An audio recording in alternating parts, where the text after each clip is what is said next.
To better understand who we are and where we're going, we must first understand where we came from. These words ring true, be they in our world or one of fiction.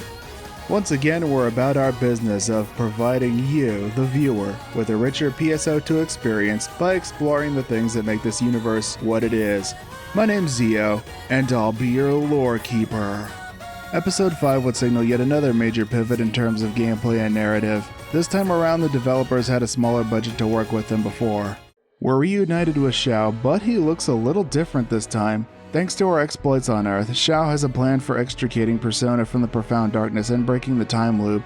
He managed to copy the purifying effect of Hitsugi's Ame no Murakumo. Of course, we're the ones given the task of freeing Persona. Just as we're about to deal the final blow, things start to take a rather unexpected turn. Space-time interference. What's going on here? Where is it trying to jump? What just happened here? But there's another problem here. There's a black hole, and it just keeps getting bigger. They aren't known for expanding this quickly. Turns out this black hole is at the center of the universe, where the planet Shion once resided. We appear in the middle of an open grassy field. It's pretty clear we're not in Oracle's dimension anymore. Doesn't look like Earth either. Just as we start to get our bearings, we notice a young woman being pursued by armored troops. What's going on here? They look like they're from the same country. Why are they even after her? She seems like a very capable fighter, but her assailants gain the upper hand when they call for reinforcements. This is where we come in. But the soldiers call forth even more of these creatures. After we take care of these fiends, the soldiers make a tactical retreat. Just as we're about to exchange introductions with this lady in blue, we're whisked off yet again. Wait, we're back home, on the Ark ship. Just what was that place anyway?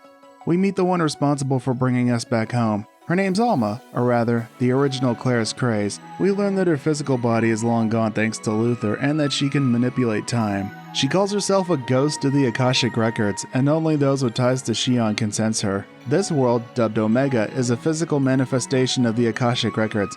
Guess what else is there? The profound darkness. We need to go back there and see what's happening, but how? We can't exactly navigate our way through a black hole. Alma has an idea though. Freeze time. Sounds good in theory, right? The laws of gravity don't apply when time is frozen. Well, what do you know, it actually worked. Sierra tags along to provide navigational support like always. She looks a little different though.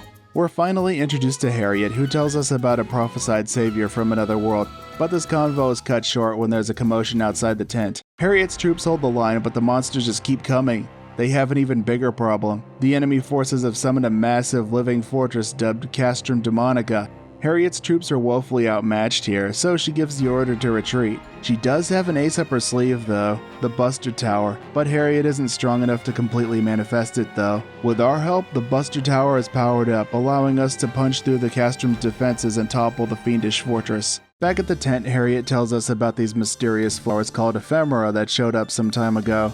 The nations of Omega use these flowers in different schools of sorcery.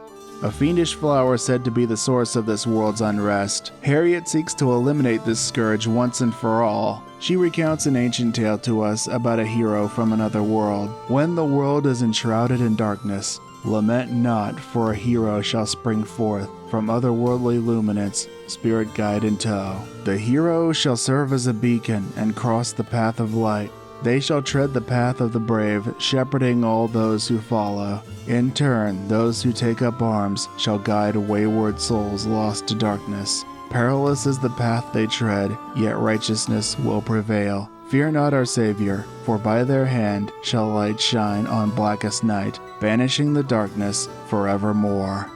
Harriet believes us to be the one foretold in this legend.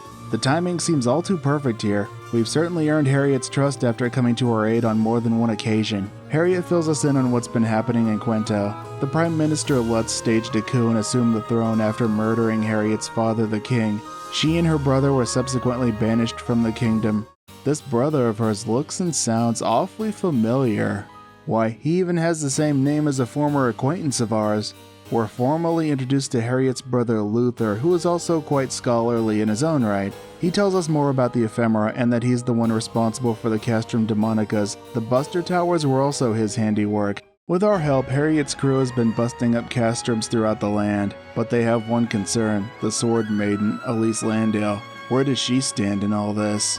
King Lutz would seek his niece the Sword Maiden's counsel, but she would remain steadfast in her neutrality. Elise doesn't have the whole picture here, so she meets with Harriet's group to ascertain their intentions. Elise is understandably conflicted after hearing what Luther and Harriet had to say. This sounds nothing like the wise uncle she knew and loved, but their convo was cut short when a castrum was summoned near the camp. After that skirmish, it was time for an intervention. The group would make its way to the throne room where Lutz would make his final stand. Elise would try to reason with him, but he's already too far gone, so he tries to bring the whole castle down on us, but thanks to Elise, we're whisked off to safety outside. There's a report of a castrum on the border of neighboring Wayland.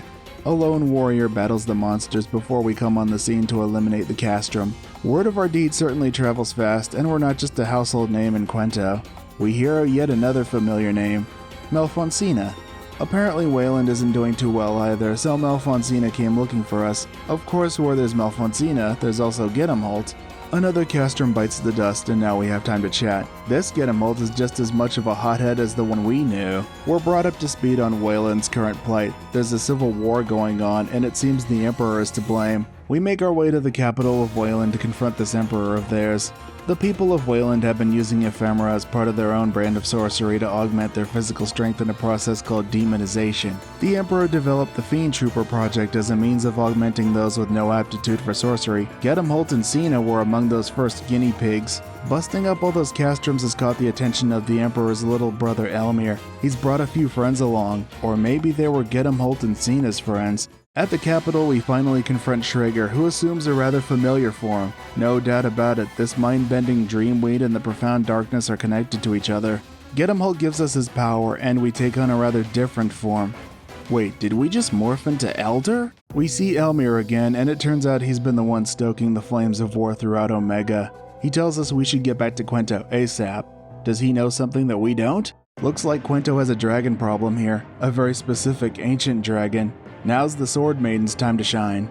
But something's very different here. This dragon is supercharged by ephemera and Lutz's vengeful spirit. Luther has a plan though. Elise gets the seal ready while we keep the dragon busy. Luther stops the dragon's regeneration, allowing Elise to seal it up, temporarily. After a bit of tenderizing, the Crimson Fellworm is finally sealed up. Lutz can finally rest now, his mind and spirit no longer corrupted by ephemera. Luther seems a little off. Was that a nightmare he just had? Luther takes Harriet and flies off. The people can't know their queen's gone missing, so a top-secret rescue mission is in order. It seems this Luther has the same goal as the one we knew, infinite knowledge. It seems that spell he used during the fight with the Crimson Fellworm really messed him up. We make it to the hideout and save Harriet, but then Luther assumes his Dark Falls form. Harriet cuts Luther down and he comes to his senses. He's proud that his sister was able to mete out justice without hesitation even against her own brother. The mark of a true queen. Luther would then bequeath his power to us just like Elder. Queen Harriet needs a few days R&R under the guise of surveying the kingdom. Harriet takes a moment to grieve and a rather familiar looking child comes along. After chatting with the boy Florent for a bit, we encounter another familiar face.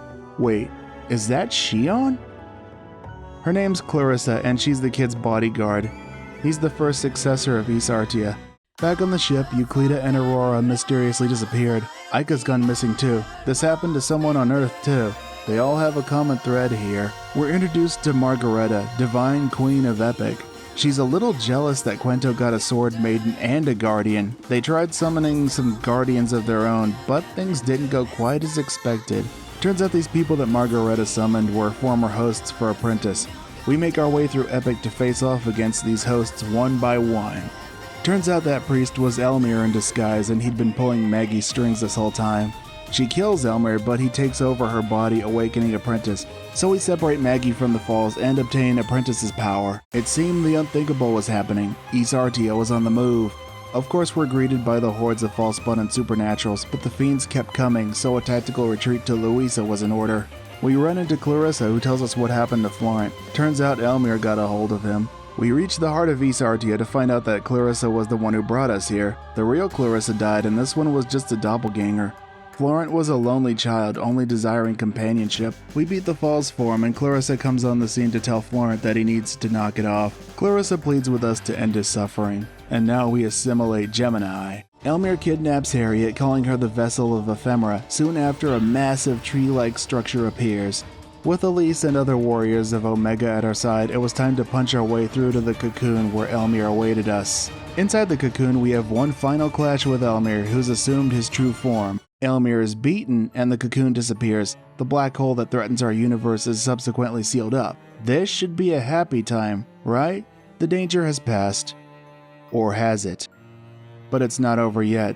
The universe would face its greatest threat in the form of Shiva, goddess of annihilation. The stage for the final conflict was set. The goddess of annihilation versus the vessel of the universe. Not even the Akashic records know which one will yet remain.